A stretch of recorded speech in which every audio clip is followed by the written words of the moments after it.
যথাক্রমে বক্তাদের বক্তব্যের মাধ্যমে আজকের এই সমাবেশের লক্ষ্য উদ্দেশ্য কি এই বিষয়টা আমাদের সামনে আশা করি পরিষ্কার হয়ে গেছে, কারো বুঝতে পারি। এখন লম্বা চড়া বক্তব্যের সময় না, সিদ্ধান্ত গ্রহণ হলো আমাদের মূল টার্গেট। সেটি হলো যে আমরা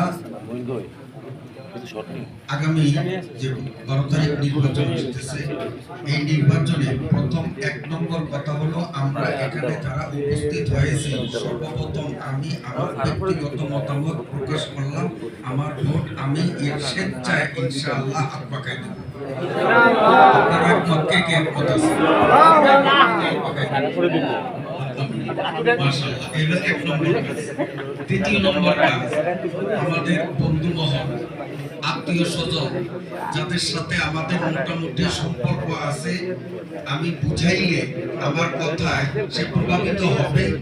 আমরা এই বাকি যে সময়টা আমাদের হাতে আছে এই কাজে আমরা প্রত্যেকে আমাদের বন্ধু মহল, আমাদের আত্মীয় স্বজন, আমাদের প্রতিবেশী, তাদেরকে আমরা ব্যক্তিগতভাবে যেখানে আনুষ্ঠানিকতার প্রয়োজন হয় কেন্দ্রের সাথে যোগাযোগ করে আমরা কেন্দ্রের থেকে কিছু লোক নিয়ে সেখানে আনুষ্ঠানিকভাবে আমরা তাদের বোঝানোর একটা ব্যবস্থা করব।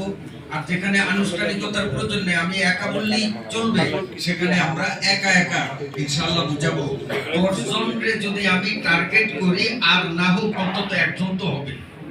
কি বলেন? 10টা ভোটারকে যদি টার্গেট করে আমি মেহনত করি, তো 10টা না পাইলে একটা তো পাবো ইনশাআল্লাহ, করে জিরো তো আর হবে না ইনশাআল্লাহ। বিগত দিনে আমি ব্যক্তিগতভাবে একাইভাবে মানুষকে যতটুকু দাওয়াত আমার মেধায় কাজ করছে আমি দিছি, আলহামদুলিল্লাহ আমার রেজাল্ট ভালো। যারা হাত পাকার প্রতীকের বিপক্ষে ছিল, আলহামদুলিল্লাহ আমার বুঝানিতে অনেকেই আলহামদুলিল্লাহ ওয়াদা করছে যে হুজুর ভূতে সিলভার কেউ দেখবে না, কিন্তু আপনারা সাক্ষী করলাম আল্লাহ দেখবে, আমি হাত পাকাতে ইনশাআল্লাহ। এইভাবে পাকাপোক্ত ওয়াদা আমি অনেকের থেকে নিয়েছি। আমি যখন সাকসেস হয়েছি, বাকিটা আল্লাহর হাওলা। আপনারাও যদি এখন সামনের দিনগুলিতে চেষ্টা করেন, আশা করি ইনশাআল্লাহ আপনারাও সাকসেস হবেন। এই দাওয়াত আহ্বান রেখে আমার আলোচনা এখানে শেষ করব।